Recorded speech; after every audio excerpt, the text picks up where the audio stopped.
ఇప్పుడు మనం ఈ క్లాస్లో మనం ఓమ్స్ లా గురించి డిస్కస్ చేసుకుందాం. సో జాగ్రత్తగా చూడండి స్టూడెంట్స్, ఇప్పటి నుంచి మనకి ప్రాబ్లమ్స్ కూడా వస్తాయి, 100% వస్తాయి. ఓమ్స్ లా మీద ప్రాబ్లమ్స్ వస్తాయి, డిపెండెంట్ ఇండిపెండెంట్ సోర్సెస్ మీద వస్తాయి, స్టార్ డెల్టా ట్రాన్స్ఫర్మేషన్స్ మీద వస్తాయి. వీటన్నిటి మీద కూడా మనకి ప్రాబ్లమ్స్ ఖచ్చితంగా వస్తాయి. Good afternoon sir. Good afternoon. Okay, good afternoon. Right. So చూడండి, ఫస్ట్ ఇవాళ టాపిక్ మనకి ఫస్ట్ ఏంటిది అంటే ఓమ్స్ లా. సో ఇవాళ నుంచి మనం ఓమ్స్ లా గురించి మాట్లాడదాం. రైట్. సో ఫస్ట్ నిన్నంతా మనం చెప్పుకున్న వాటిల్లో మ్యాక్సిమం మనం పవర్ గురించి, వర్క్ గురించి, ఎనర్జీ గురించి ఏవైతే మనం ఫస్ట్ 3 టాపిక్స్ చెప్పుకున్నామో, అంటే ఫస్ట్ యూనిట్లో ఉన్న అంటే ఫస్ట్ చాప్టర్లో ఉన్న బేసిక్స్ గురించి, ఇంట్రడక్షన్ గురించి, టెర్మినాలజీ అంటే సింబల్స్ గురించి, అండ్ మన క్లాసిఫికేషన్ సెమీ కండక్టర్స్ వీటి గురించి, అండ్ లాస్ట్ వన్ నిన్న చెప్పుకున్న క్లాస్లో ఏం చెప్పుకున్నాం ఫైనల్గా work, power, energy and graphs మీద కూడా మనం కొన్ని ప్రాబ్లమ్స్ చూసాం. సో వీటన్నిటి మీద కూడా మనం క్వశ్చన్స్ నెక్స్ట్ క్లాస్లో 100% ప్రీవియస్గా అడిగిన క్వశ్చన్స్ అన్నీ మనం సాల్వ్ చేద్దాం. ఇవాళ ఒక టాపిక్ అయిపోగానే దానికి రిలేటెడ్గా ప్రీవియస్గా అడిగిన క్వశ్చన్స్ కూడా మనం ఇవాళ క్లాస్లోనే చూద్దాం. ఎందుకంటే చెప్పుకున్నాం మనం స్టార్టింగ్లోనే, మనం ఎట్టి పరిస్థితుల్లో కూడా క్వశ్చన్ అనేది మనం చెప్పుకున్న దాంట్లో నుంచి మిస్ అవ్వడానికి ఛాన్సే ఇవ్వకూడదు. ఓకేనా? సో మ్యాక్సిమం మనం ఏదైతే డిస్కస్ చేసుకున్నామో, ఏ పాయింట్స్ అయితే చదువుకున్నామో అందులో నుంచే మనకు క్వశ్చన్స్ రావాలి. ఎగ్జాంపుల్ ప్రాబ్లమ్స్ మనం ఏవైతే డిస్కస్ చేసుకున్నామో అదే మోడల్లో నుంచి కూడా మనకి ఎగ్జామ్లో క్వశ్చన్స్ రావాలి. రైట్. సో చూసుకోండి జాగ్రత్తగా. ఫస్ట్ మనం Ohm's law. Right. So Ohm's law గురించి మనం మాట్లాడదాం. Right. So right. So first Ohm's law ఎవరు కనిపెట్టారు? జాగ్రత్తగా చూడండి. ఓమ్స్ లా అనేది ఎవరు కనిపెట్టారంటే చాలా బేసిక్ లా అమ్మా ఇది. అంటే ఓమ్ అనే సైంటిస్ట్, అతని పేరేంటి అంటే జార్జ్ ఓమ్ అనే సైంటిస్ట్ ఓమ్స్ లాని కనుక్కున్నాడు. మనకి ఇక్కడ ఓమ్స్ లాకి సంబంధించి ఓన్లీ V=IR అనే ఒక్క ఫార్ములాతో మనం ఎగ్జామ్ క్రాక్ చేయలేము. ఇప్పుడు ట్రెండ్కి సంబంధించి అంటే ఇప్పుడు ట్రెండ్ సెట్లో క్వశ్చన్స్ ఎలా అడుగుతున్నాడు అంటే, ఎగ్జామ్ ట్రెండ్ ఎలా నడుస్తుందంటే మనం ఏదైతే చదువుకుని వెళ్ళామో అక్కడి నుంచి రావట్లా, దానికి చుట్టుపక్కల నుంచి అడుగుతున్నాడు క్వశ్చన్స్. సో మనం మ్యాక్సిమం పాయింట్స్ ఓమ్స్ లా గురించి క్లియర్గా చూద్దాం. అంటే ఓమ్స్ లా ఎక్కడ అప్లికబుల్ అవుతుంది, ఎక్కడ అప్లికబుల్ కాదు అని కూడా క్వశ్చన్స్ అడుగుతున్నాడు ఇప్పుడు. రైట్. సో ఇవన్నీ కూడా మనం ఈచ్ అండ్ ఎవ్రీ పాయింట్ మనం జాగ్రత్తగా చూద్దాం. Right. So first Ohm's law ఎవరు కనిపెట్టారు అంటే జార్జ్ ఓమ్ అనే సైంటిస్ట్ కనిపెట్టాడు. కాబట్టి దానికి పేరు కూడా ఓమ్స్ లా వచ్చింది. మీ అందరికీ తెలుసు, స్టేట్మెంట్ తెలుసు, at constant temperature the current flowing through the passive element is proportional to applied voltage. Very very very important statement, చాలా సార్లు ఎగ్జాముల్లో అడిగాడు. జాగ్రత్తగా చూడండి. ఎట్ కాన్స్టెంట్ టెంపరేచర్ బాగా గుర్తుపెట్టుకోండమ్మా. ఓమ్స్ లా అనేది మనకి ఎక్కడ సాటిస్ఫై అవుతుంది అంటే ఎట్ కాన్స్టెంట్ టెంపరేచర్ దగ్గరే. ఒకవేళ కాన్స్టెంట్ టెంపరేచర్ ఇవ్వలేదు అంటే కాన్స్టెంట్ కండక్టివిటీ కూడా కరెక్టే. ఎక్కడ కాన్స్టెంట్ కండక్టివిటీ కూడా కరెక్టే. Right. So at constant temperature the current flowing through the passive element. ఏదైతే కరెంట్ ఒక ప్యాసివ్ ఎలిమెంట్ అంటే మనం ఆల్రెడీ నిన్న చూసాం, RLC ఏదైతే ఉన్నాయో అవి మనకి ప్యాసివ్ ఎలిమెంట్స్ కింద కన్సిడర్ చేసుకున్నాం. So current flowing in the passive element is proportional to voltage. అందుకే చూడండి I directly proportional to V అని రాసాము. ఇక్కడ ఎట్ కాన్స్టెంట్ టెంపరేచర్ అనేది చాలా చాలా important. I directly proportional to Vనే మనం ఓమ్స్ లా అంటాం. V directly proportional to I ఉన్నది ఓమ్స్ లా కాదు. జాగ్రత్తగా గుర్తుపెట్టుకోండి. I directly proportional to V ఉంటేనే Ohm's law. V directly proportional to I at constant temperature అంటే ఇది ఓమ్స్ లా కాదు. బాగా గుర్తుపెట్టుకోవాలి. అందుకే మనం స్టేట్మెంట్ నుంచే మనం కండిషన్ కూడా రాసుకుంటున్నాం. Current flowing through the passive element proportional to applied voltage. Clear? First point. Right. ఇప్పుడు నెక్స్ట్ చూడండి, మనకి ఈ ప్రపోర్షనాలిటీ కాన్స్టెంట్ని అంటే ఈ ప్రపోర్షనాలిటీ కాన్స్టెంట్ని తీసేసి మనం ఈక్వల్ టు పెట్టుకోవడానికి మనకి ప్రతి చోట ఒక కాన్స్టెంట్ అనేది పెట్టుకుంటాం. అలాంటి కాన్స్టెంట్ ఏంటిది అంటే ఇదిగోండి, V=IR. అంటే ఇక్కడ R అనేది ఏంటిదమ్మా?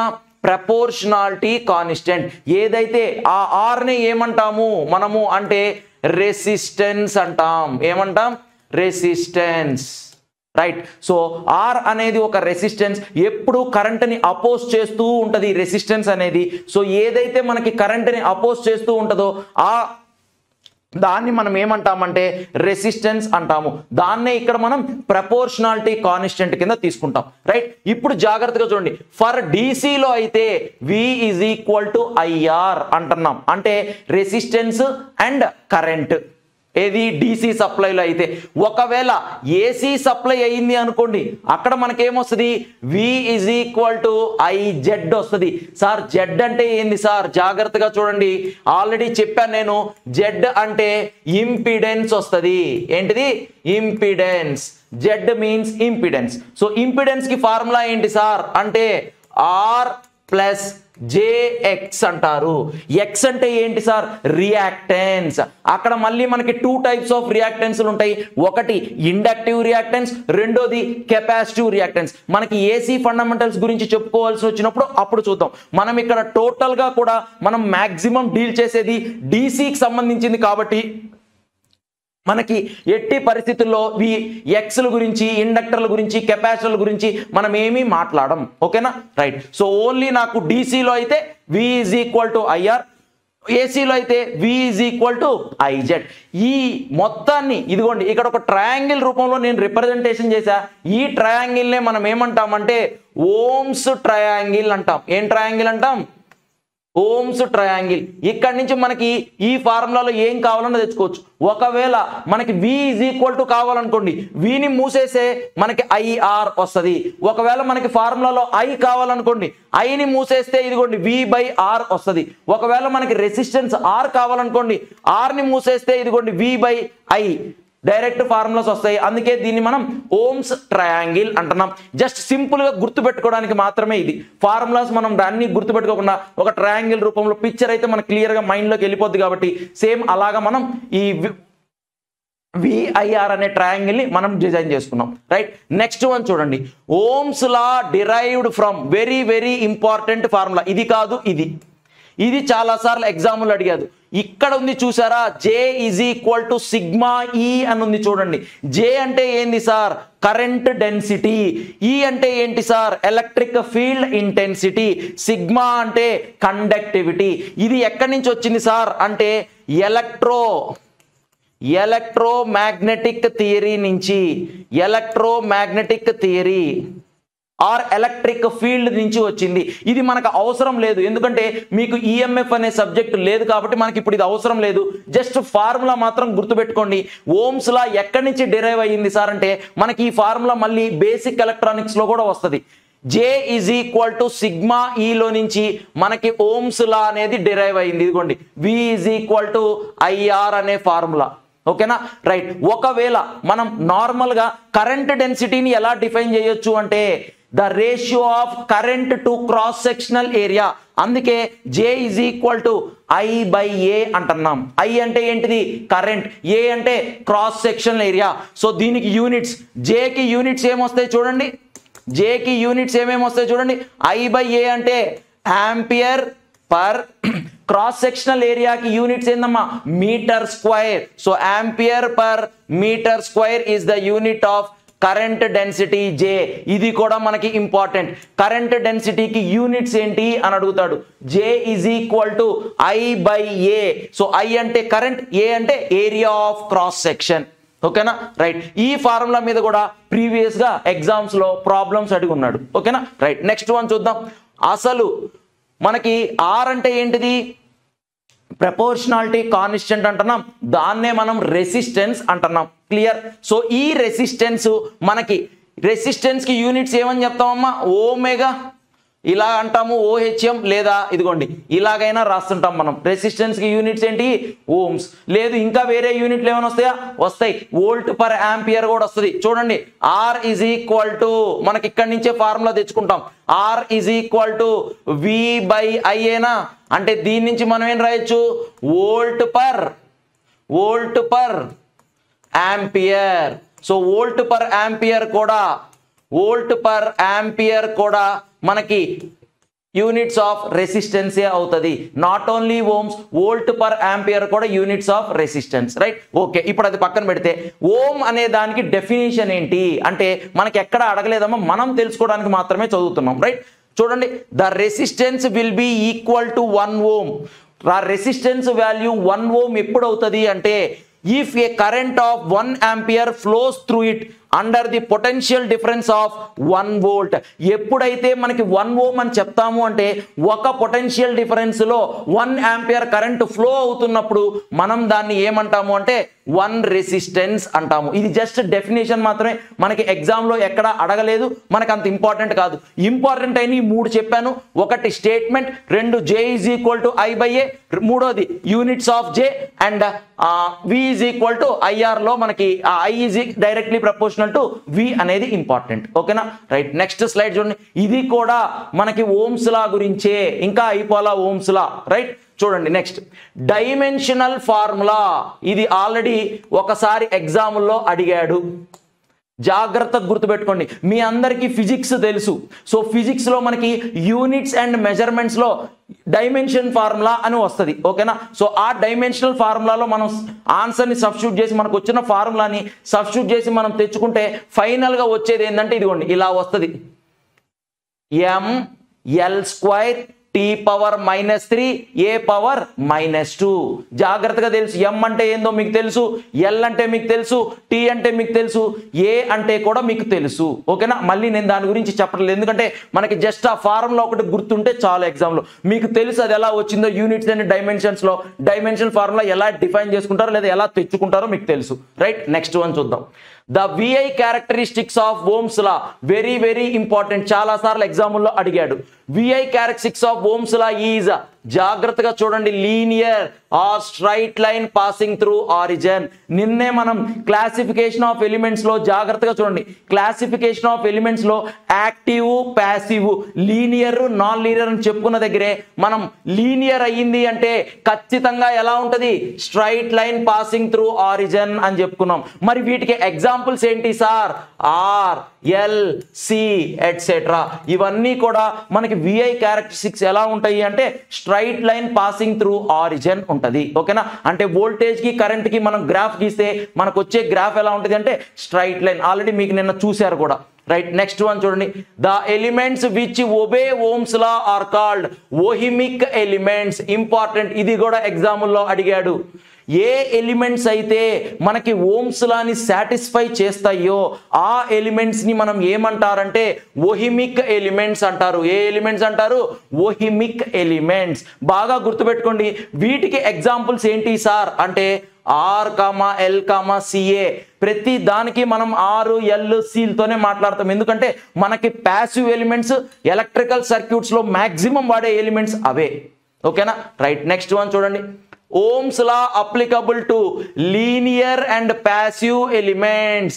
లీనియర్ అంటే ఏందో మీకు తెలుసు, straight line passing through origin. Passive elements అంటే ఏందో తెలుసు, పవర్ ని అబ్జార్బ్ చేసుకునేది, కన్జ్యూమ్ ఆర్ అబ్జార్బ్ చేసుకునేదాన్ని ప్యాసివ్ ఎలిమెంట్స్ అంటారు, లేదా పవర్ డిసిపేట్ చేసే వాటిని యాక్టివ్ ఎలిమెంట్స్ అంటారు, రైట్? సో వాటికి ఎగ్జాంపుల్స్ ఏంది? R, L, C and applicable to both AC and DC supply. ఈ పాయింట్ కూడా ఇంపార్టెంట్. ఓమ్స్ లా ఎక్కడ అప్లికబుల్ అవుతుంది అంటాడు, ఏసీలోనా DCలోనా బోత్ నన్నా అని అడుగుతాడు ఆప్షన్స్. సో రెండిటిలో అప్లై అవుతుంది, అందుకే బోత్ AC అండ్ DC. మనం ఇందాక చూడండి ఫార్ములా రాసుకునే దగ్గర కూడా DCకి రాసుకున్నాం ఓమ్స్ లా, ఏసీకి కూడా ఓమ్స్ లా రాసుకున్నాం, రైట్? సో అంటే రెండిటికి మనం యూస్ చేసుకోవచ్చు. ఓకేనా, రైట్? నెక్స్ట్ వన్ చూడండి. ఇక్కడ applicable to linear and passive elements, ఈ పాయింట్ కూడా ఇంపార్టెంట్. వీటి మీద కూడా ఎగ్జామ్స్ లో అడిగాడు. మనకి ఓమ్స్ లా మీద ఏ పాయింట్ అయినా సరే ఇంపార్టెంట్ ఏనమ్మా. ఎందుకు అన్ని పెట్టుకుంటున్నారు సార్ అంటే ఇంపార్టెంట్. ఎందుకు అంటే మనకి ఎగ్జామ్ లో అడుగున్నాడు ప్రీవియస్ గా, రైట్? నెక్స్ట్ వన్ చూడండి. For sources are active elements we cannot apply Ohm's law, that's why sources are called non linear elements. ఇది కూడా మనం ఆల్రెడీ ప్రీవియస్ క్లాస్ లోనే చూసేసాం, రైట్? ఓకే, బాగుంది. Next, Ohm's law depends on nature of elements. Very very important. Ohm's law అనేది nature of elements మీద depend అవుతుంది. అంటే నేచర్ ఆఫ్ ఎలిమెంట్స్ అంటే ఆ ఎలిమెంట్ ఎలా ఫంక్షన్ అవుతుంది అనే దాని మీద డిపెండ్ అవుతుంది. నేచర్ ఆఫ్ ఎలిమెంట్స్ అంటే ఆ ఎలిమెంట్స్ ఏ అయితే మనం కన్సిడర్ చేసుకుంటున్నామో ఆ ఎలిమెంట్స్ ఎలాంటియో వాటి మీద డిపెండ్ అవుతుంది. అంటే అది కరెంట్ కంట్రోల్ సోర్సా, వోల్టేజ్ కంట్రోల్ సోర్సా, లేకపోతే ఇంకొకటి ఏదైనా అనే వాటి మీద డిపెండ్ అవుతుంది ఓమ్స్ లా అనేది.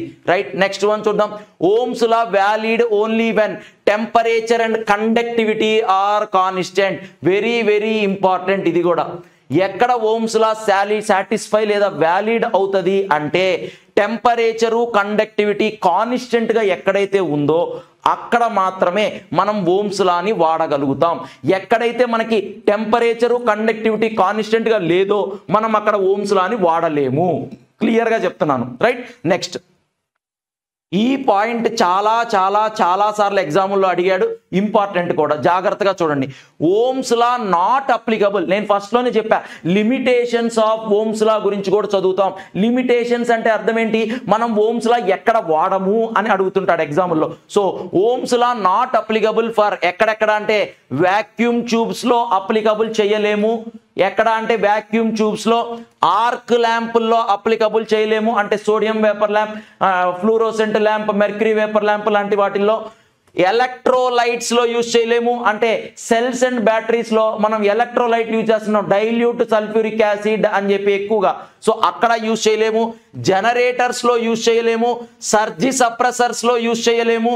Semi conductor devices like Zener diode, ఈ వోల్టేజ్ జీనార్ డయోడ్ అంటేనే వోల్టేజ్ రెగ్యులేటర్స్ అమ్మా.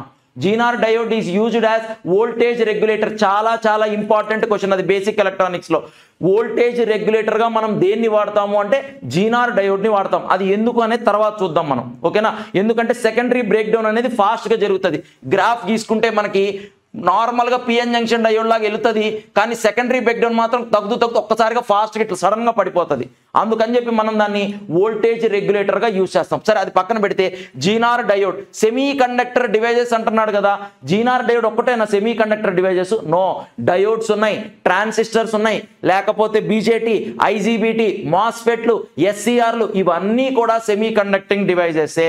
వీటిల్లో ట్రయాక్లు, డయాక్లు, వీటన్నిటిలో కూడా మనకి ఈ ఓమ్స్ లా అనేది అప్లికబుల్ చేయలేము. సో ఇవన్నీ బాగా గుర్తుపెట్టుకోవాల్సిందే.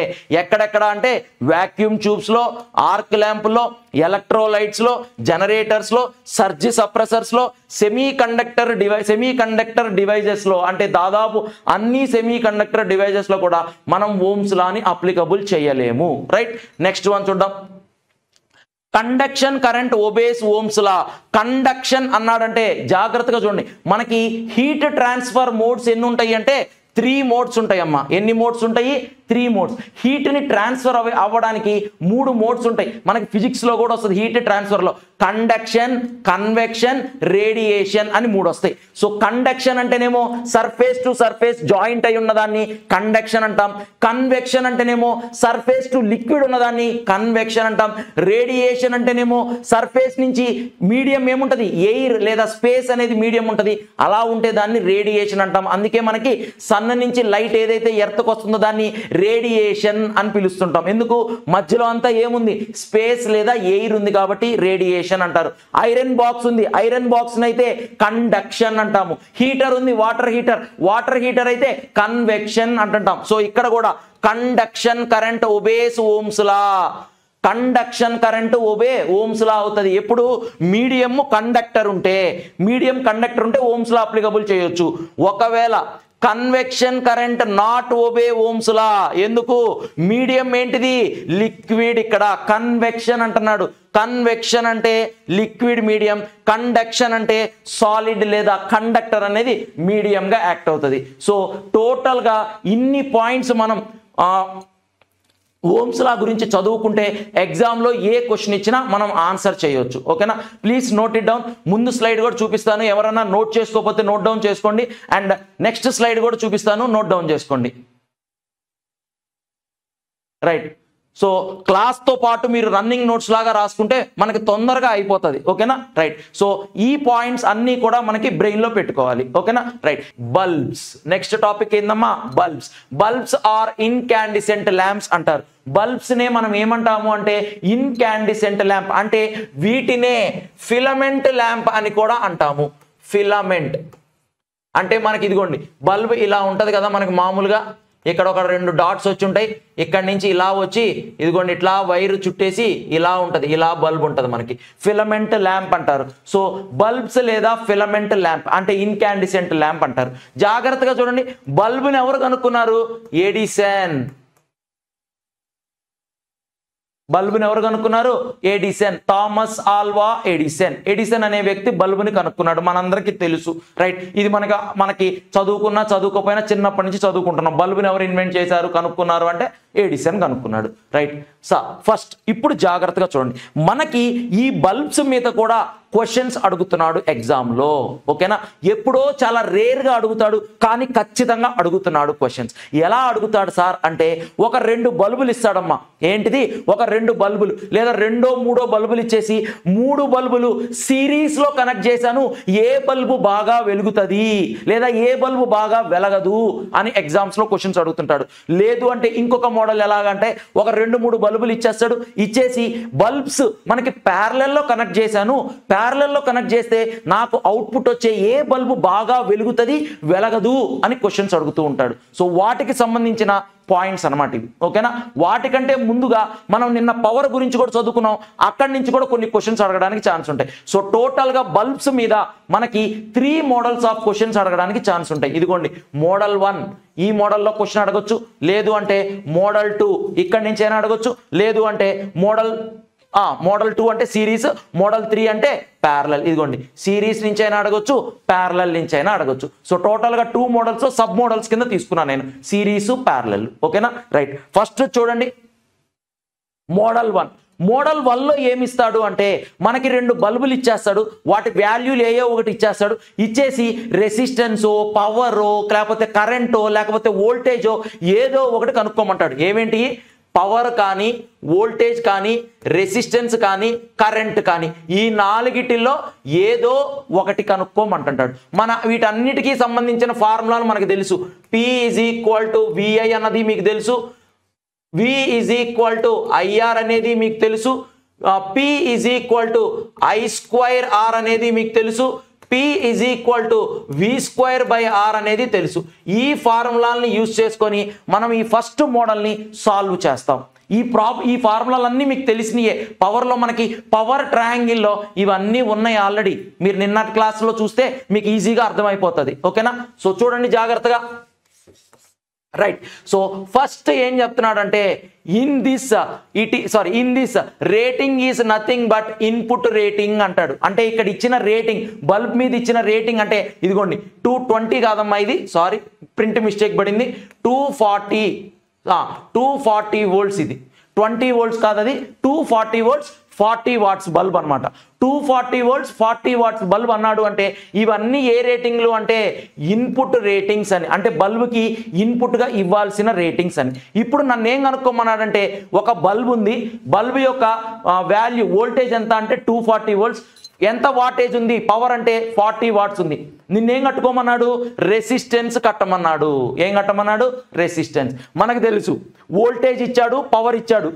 వోల్టేజ్ కి, పవర్ కి, రెసిస్టెన్స్ కి ఉన్న ఫార్ములా ఏంటిది, వోల్టేజ్ కి, పవర్ కి, రెసిస్టెన్స్ కి ఇదిగోండి P = V²/R. సో ఆ ఫార్ములా ప్రకారం R ఇక్కడి నుంచి R V²/P.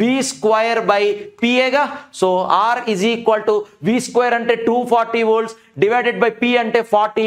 సో R ఎంత వచ్చింది, 1.44 కిలో ఓమ్స్ వచ్చింది. ఎందుకు, స్క్వైర్ అంటే 240 × 240 కదా, క్యాలిక్యులేటర్లో మీరు చేసి చూడండి, 1440 ఓమ్స్ అని వచ్చింది. ఎలా ఎంత వచ్చింది, 1440 ఓమ్స్ అని వచ్చింది.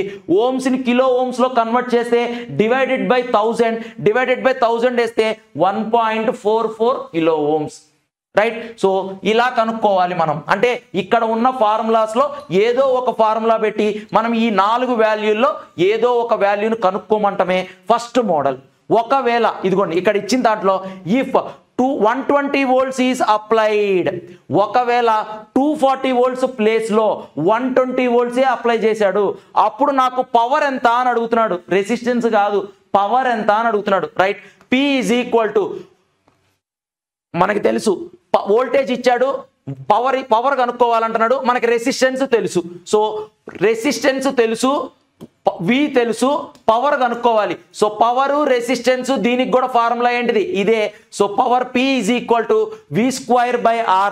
సో V²/R వేస్తే ఎంతో చూడండి, 120 × 120 డివైడెడ్ బై రెసిస్టెన్స్ ఎంత వచ్చిందమ్మా, ఇదిగోండి 1440 లేదా 1.44 కిలో ఓం అయినా రాయొచ్చు. ఎందుకు, మనకి రెసిస్టెన్స్ ఇదే వాల్యూస్ కి మనకి వోల్టేజ్ ఒక్కటే తగ్గించాడు, పవర్ ఎంతో కనుక్కోమంటున్నాడు. సింపుల్, ఈ రెసిస్టెన్స్ కే కనుక్కుంటున్నాము అని దాని అర్థం. సో వాల్యూ ఎంత వస్తుంది అంటే ఇదిగోండి 10 watts వస్తుంది. పవర్ ఎంత అంటే 10 watts. ఒకవేళ వోల్టేజ్ తగ్గిస్తే మనకి పవర్ కూడా ఏమైపోయింది, తగ్గిపోతుంది. ఎందుకు, రెండు ఎలాంటి డైరెక్ట్లీ ప్రపోర్షనల్, న్యూమరేటర్లోనే ఉన్నాయిగా. వోల్టేజ్ తగ్గిస్తే ఆటోమేటిక్గా పవర్ కూడా తగ్గిపోతుంది. ఓకేనా, రైట్. క్లియర్గా ఉన్నారుగా ఫస్ట్ మోడల్. అంటే ఫస్ట్ మోడల్లో వాడు ఏం అడుగుతాడు అంటే ఎయిదర్ P కానీ V కానీ I కానీ R కానీ ఏయో ఒక 2 వాల్యూస్ ఇచ్చి మూడోది కట్టమంటాడు. ఎందుకంటే మనకి ఫార్ములాస్ అన్నిటిలో 3 అన్నోన్సే ఉన్నాయి. ఇక్కడేమో 3, ఇక్కడ 3, ఇక్కడ 3, ఇక్కడ 3, ఏయో ఒక 2 ఇస్తాడు, మూడోది కట్టమంటాడు. ఇచ్చిన వాటిల్లో మనకి ఫార్ములా ఎలా అంటే ఏ ఫార్ములా యూజ్ అయిద్దో మీరు కానీ గ్రహించగలిగితే, అంటే తెలుసుకోగలిగితే ఈజీగా ఆన్సర్ చేసేయచ్చు. సో మోడల్ నెంబర్ 1 ఇది. క్లియరా, రైట్. ఇప్పుడు మోడల్ నెంబర్ 2లో జాగ్రత్తగా చూడండి. మోడల్ నెంబర్ 2లో ఏం చెప్తున్నాడు అంటే, నేను ఇందాకే చెప్పాను, సిరీస్లో కనెక్ట్ చేస్తే ఏ బల్బు బాగా వెలిగిద్ది అని అడుగుతుంటాడు, ప్యారలల్లో కనెక్ట్ చేస్తే ఏ బల్బు బాగా వెలిగిద్ది అని కూడా అడుగుతుంటాడు అని. సో ఇప్పుడు జాగ్రత్తగా చూడండి, అసలు బల్బు ఎప్పుడు బాగా వెలుగుతుంది, అది సిరీసు కాదు ప్యారలల్ కాదు అనుకుందాం. అసలు నేను సిరీస్లో కనెక్ట్ చేయలేదు, ప్యారలల్లో కూడా కనెక్ట్ చేయలేదు, అప్పుడు బల్బు ఎప్పుడు బాగా వెలిగిద్ది అంటే జాగ్రత్తగా చూడండి. బ్రైటెస్ట్ బల్బు ఎప్పుడు అంటే bulb which draws highest power.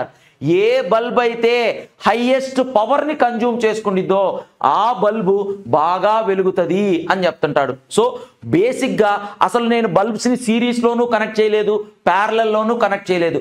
ఇప్పుడు నాకు కావాల్సింది ఏంటి అంటే ఏ బల్బు బాగా వెలుగుతుంది. ఒక 2 బల్బులు ఇచ్చి వాటి రేటింగ్లు ఇచ్చేసి ఈ 2 బల్బుల్లో ఏ బల్బు బాగా వెలుగుతుంది అని మిమ్మల్ని కానీ అడిగితే మీరు ఆన్సర్ ఏంటిది అంటే ఏ బల్బు అయితే హైయెస్ట్ పవర్ని డ్రా చేస్తుందో అంటే తీసుకుంటుందో ఆ బల్బు బాగా వెలుగుతుంది అంటాడు. ఫర్ ఎగ్జాంపుల్ ఇదిగోండి, దీనికి ఎగ్జాంపుల్ చూడండి. 2 బల్బులు ఇచ్చా, బల్బు 1 బల్బు 2, 2 బల్బ్స్ ఇస్తున్నా. ఒక బల్బు యొక్క రేటింగ్ 240 volts, 2 amperes అన్న. ఒక బల్బు రేటింగ్ ఎంత, 240 volts 2 amperes. రెండో bulb rating 1110 volts, 4 amperes, sorry 5 amperes అన్న. 1110 volts 5 amperes అన్న. ఇప్పుడు ఈ 2 బల్బుల్లో ఏ బల్బు బాగా వెలుగుతుంది అని మిమ్మల్ని అడిగాడు అనుకోండి, అంటే అక్కడ సిరీసా ప్యారలలా మిమ్మల్ని అడగల, కేవలం మిమ్మల్ని ఏమడుగుతున్నాడు, ఏ బల్బు బాగా వెలుగుతుంది అని మాత్రమే అడిగాడు. అప్పుడు నువ్వేం చెప్పాలంటే ఏ బల్బ్ అయితే హైయెస్ట్ పవర్ని డ్రా చేస్తుందో ఆ బల్బు బాగా వెలుగుతుంది. ఇప్పుడు ఈ రెండిటిల్లో హైయెస్ట్ పవర్ ఏ బల్బు చేసేది చూడండి జాగ్రత్తగా. బల్బు 1కి పవర్ కనుక్కున్నాం అనుకోండి, బల్బు 1కి పవర్ కనుక్కుంటే పవర్ అంటే V × I ఏనా.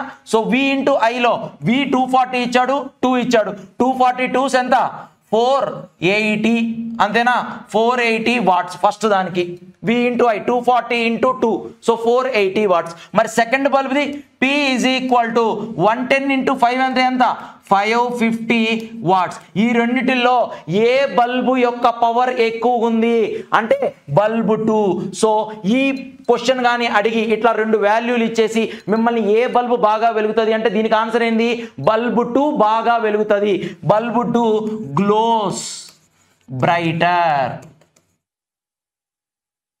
బల్బు 2 అనేది బ్రైట్ గా వెలుగుతుంది అని చెప్పొచ్చు. ఓకేనా. సో ఇక్కడ కాన్సెప్ట్ ఏంటిది అంటే ఏ బల్బు హై పవర్ని కన్జ్యూమ్ చేసుకుంటుందో ఆ బల్బు బాగా వెలుగుతుంది. ఎప్పుడు ఏ కనెక్షన్ ఇవ్వకపోతే. ఓకేనా? ఇప్పుడు అందులో సబ్ కండిషన్కి వస్తున్నా. ఫస్ట్ వన్ ఏంటి అంటే ఒకవేళ బల్బులు రేటింగ్స్ ఇచ్చేసి ఒకవేళ సిరీస్లో కనెక్ట్ చేశాను అని అడిగాడు అనుకోండి, బల్బ్స్ని నేను సిరీస్లో కనెక్ట్ చేశాను, ఇప్పుడు నాకు ఏ బల్బు బాగా వెలుగుతుంది అని అడుగుతాడు. అప్పుడు చూడండి, ఇన్ సిరీస్ ఎప్పుడైతే బల్బులు 1, 2, 3 10, 20, 100 ఎన్ని బల్బులైనా సరే సిరీస్లో కానీ కనెక్ట్ చేస్తే, ఇన్ సిరీస్ విచ్ హ్యాస్ లో పవర్, జాగ్రత్తగా ఉండండి, నార్మల్గా అయితేనేమో హై పవర్ ఉండాలి, ఒకవేళ సిరీస్లో కనెక్ట్ చేస్తే విచ్ హ్యాస్ లో power value and high resistance. Important, very very important. ఎప్పుడైతే బల్బ్స్ని నేను సిరీస్లో కనెక్ట్ చేస్తున్నానో ఆ బల్బుల్లో లో పవర్ హై రెసిస్టెన్స్ ఉన్న బల్బు బ్రైట్గా వెలుగుతుంది. జాగ్రత్తగా గుర్తుపెట్టుకోవాలి. ఎప్పుడైతే నేను బల్బుల్ని సిరీస్లో కనెక్ట్ చేస్తున్నానో అప్పుడు బల్బుల్లో లో పవర్ హై రెసిస్టెన్స్ ఉన్న బల్బు బాగా బ్రైట్గా వెలిగిద్ది అని చెప్తాడు. ఓకేనా? లేదు సార్, ఒకవేళ నేను బల్బుల్ని ప్యారలల్లో కనెక్ట్ చేశాను, ప్యారలల్లో కనెక్ట్ చేస్తే అప్పుడు నాకు వచ్చే వాల్యూ ఏంటి అంటే ఇన్ ప్యారలల్, ఎప్పుడైతే బల్బుల్ని ప్యారలల్లో కనెక్ట్ చేసావో విచ్ హ్యాస్ హై పవర్, బల్బులు ప్యారలల్లో కనెక్ట్ చేస్తే మనకి ఏం చూసుకోవాలి, high power and low resistance. దీనికి ఆపోజిట్ చూడండి, లో పవర్కి హై పవర్ వచ్చింది, హై పవర్కి హై రెసిస్టెన్స్కి లో రెసిస్టెన్స్ వచ్చింది. So which has low resistance that glows brighter. ఇక్కడ మొత్తం సెకండ్ మోడల్లో 3 కండిషన్స్ వస్తున్నాయి. అసలు కనెక్షనే ఇవ్వకపోతే ఏ బల్బ్ అయితే హై పవర్ని కన్జ్యూమ్ చేసుకుంటుందో ఆ బల్బు బాగా వెలుగుతుంది. ఒకవేళ బల్బ్స్ కానీ సిరీస్లో కనెక్ట్ చేస్తే లో పవర్ హై రెసిస్టెన్స్ ఉన్న బల్బు బాగా వెలుగుతుంది. ఒకవేళ ప్యారలల్లో కనెక్ట్ చేస్తే హై పవర్ లో రెసిస్టెన్స్ ఉన్న బల్బు బాగా వెలుగుతుంది. ఓకేనా? వీటి మీద నెక్స్ట్ ప్రాబ్లం చూసామనుకోండి మనకు ఒక క్లారిటీ వచ్చేస్తుంది. ఓకేనా? రైట్.